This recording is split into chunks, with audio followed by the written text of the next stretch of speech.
तो दोस्तों आज का हमारा प्रश्न है यूपी बोर्ड सॉल्यूशन क्लास 12 समान हिंदी का काव्यांजलि का चैप्टर नंबर 2 मैथिली सरल गुप्त। तो जो चैप्टर 2 है ये मैथिली सरल गुप्त द्वारा लिखा गया जो कि है कैकेयी का अनुताप। तो देखिए आज की वीडियो में हम कवि का साहित्यिक परिचय और उनकी कृतियों के बारे में जानेंगे। तो उससे पहले हम कवि का थोड़ा जीवन परिचय जान लेते हैं। तो यह देखते हैं इनका जीवन परिचय किस प्रकार से है। देखिए हमने जीवन परिचय हेडिंग डाला, उसके बाद राष्ट्र कवि मैथिली शरण गुप्त का जन्म संवत 1943 सन 1886 ईस्वी में चिरगांव जिला झांसी में हुआ था। विक्रम संवत 1943 और सन 1886 विक्रम संवत 1943 में और जो विक्रम संवत 1943 को 1886 जब हम सन में बदलेंगे तो आएगा। इनके पिता का नाम सेठ रामचरण गुप्त था।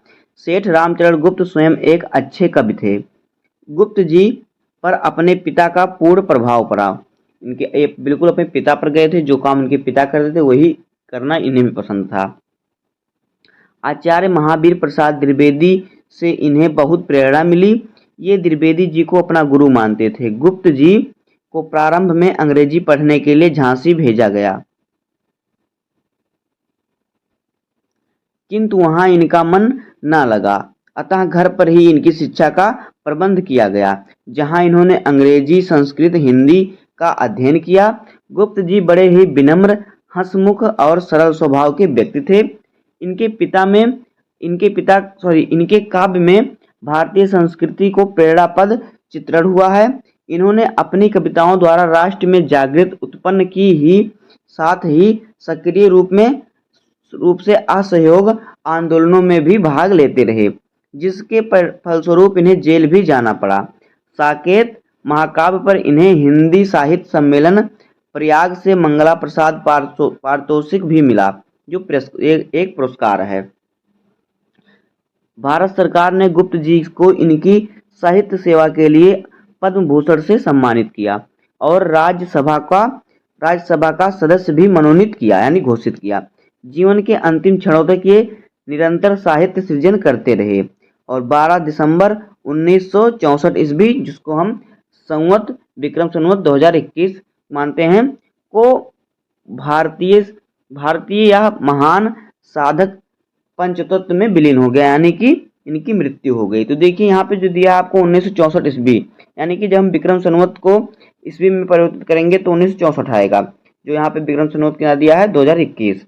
तो देखिए इस प्रकार 12 दिसंबर 1964 ईस्वी को माँ भारती का यह महान साधक पंचतत्व में विलीन हो गया, यानी कि इनकी मृत्यु हो गई। अब आगे देखिए इनका साहित्यिक परिचय।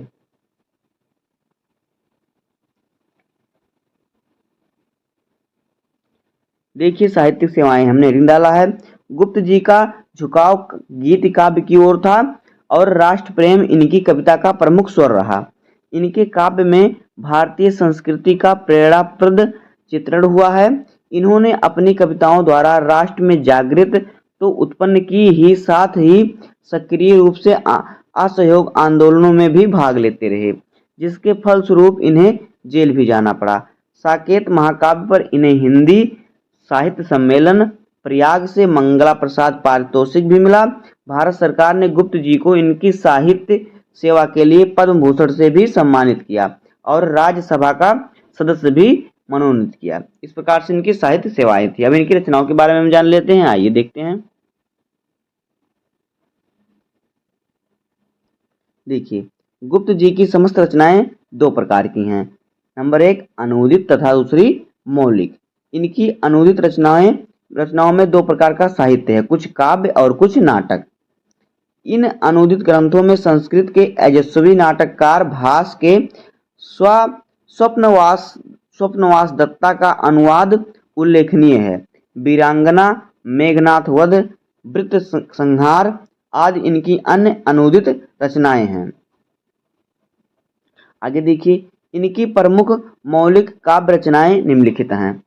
साकेत, यह उत्कृष्ट महाकाव्य है जो श्री रामचरितमानस के बाद राम काव्य का प्रमुख स्तंभ रहा। अगला है क्या, इनकी काव्य रचनाएं भारत भारती।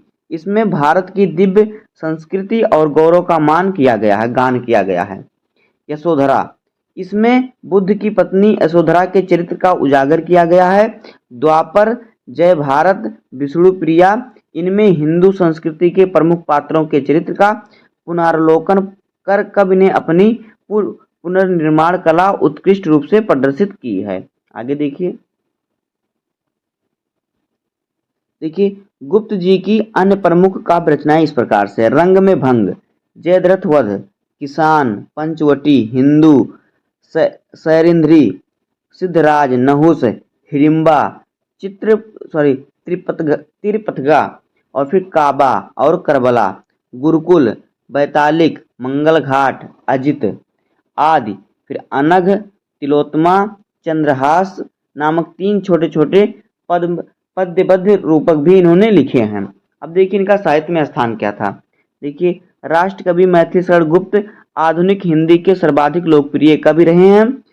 खड़ी बोली को काव्य के सांचे में ढालकर परिष्कृत करने का जो असाधारण कौशल इन्होंने दिखाया वह अविस्मरणीय है, यानी वह भूलने लायक नहीं है। इन्होंने राष्ट्र को जगाया और उसकी चेतना को वाणी दी। ये भारतीय संस्कृति के यशस्वी उद्दाता एवं परम वैष्णव होते हुए भी विश्व बंधुत्व की भावना से ओतप्रोत थे। ये सच्चे अर्थों में इस राष्ट्र के महनीय मूल्यों के प्रतीक और आधुनिक भारत के सच्चे महाकवि या राष्ट्रकवि थे। तो इस प्रकार से इनका साहित्यिक परिचय और इनकी रचनाएं हो जाएंगी। उम्मीद है कि आपको वीडियो पसंद आया होगा। अगर आपको वीडियो पसंद आया हो तो वीडियो को लाइक कर दीजिएगा और चैनल पर नए हैं तो सब्सक्राइब कर दीजिए। मिलते हैं किसी नेक्स्ट वीडियो में, तब तक के लिए धन्यवाद। जय हिंद।